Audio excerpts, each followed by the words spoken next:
It's Wednesday, November 11th, and today is going to be the day where we officially see that giant Arctic blast, which was actually pretty historical, move out and away to the Atlantic Ocean. Officially, really, the last time that we're going to be feeling it is going to be early this morning. We're going to see our freezing line creep as far down as parts of central Georgia and central Alabama, kind of following an imaginary line through the Dakotas, through central Iowa, down the Mississippi River Valley, and then to that point where we just talked about. And then we could see some really cold, feels like temperatures, maybe even reaching the 30s as far as northern Tampa, Florida.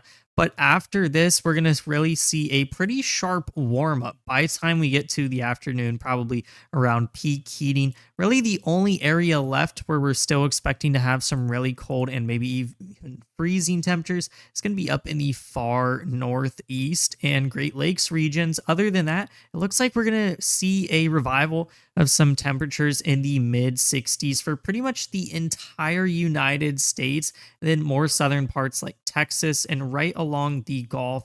Also, the desert Southwest and Southern California might even see some low 80s feels like temperatures. And this is probably going to be the pattern that we see for the next week before we get our next cool blast. It's going to be a lot of the 70s, mid 70s temperatures for pretty much everywhere, but the far, far north. So, like North Dakota, and then also the Northeast and the Great Lakes regions, also including Wisconsin, probably Northern Ohio, Northern Indiana, Northern Illinois, then also a big portion of Michigan as well. But for everywhere else, looks like the weather's going to be pretty nice. And moving into what this cold weather back today is going to bring, it's actually going to bring some snowfall to the Northeast. It looks like if you're pretty much anywhere in this circle that I've just painted right here, you could see some flurries, maybe even up to an inch of snow with some localized areas, maybe even seeing a maximum of 2 to 3 inches of snow. Now, those highest areas are, of course, going to be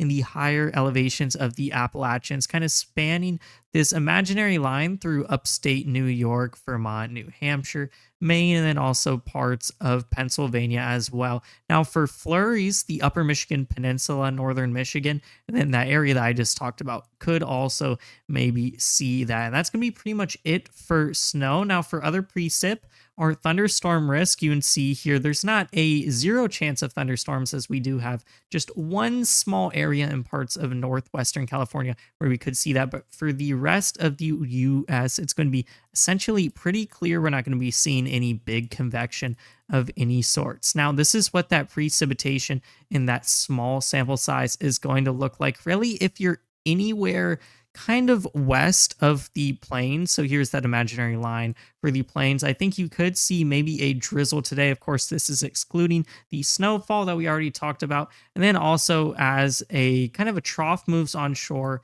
in northwestern California, you're going to see that that's where that's going to be a most localized chance of some heavier precip. But other than that, looks like just maybe a weak drizzle as this system kind of moves onshore from the Pacific and starts its trek from west to east across the US. So maybe a drizzle for these areas, but really nothing much more. And this is the trough that's going to bring that. A couple of things. This is kind of our big Arctic blast trough retreating back out into the Atlantic Ocean. It's really going to be gone for good after day. And in its place, we're going to see a couple of things. One is going to be this big, really obvious ridge kind of in between it and then that next trough, which is actually bringing a bit of a thunderstorm threat with some extra forcing and flow on shore out there in California. Now, we're also going to have a bit of a ridge down here in Florida and the Gulf Coast as well. So probably lighter winds down there if you're directly under that ridge, which looks like will be the case for a lot of Florida. And then also just some really calm weather as we go through the next couple of days, probably the next week even. Now, really the only areas which could see some more potentially thunderstorms and even more rain, it's going to be areas more out west kind of being interacted with by that trough. But the areas where we're seeing this big ridge are essentially going to be very, very calm.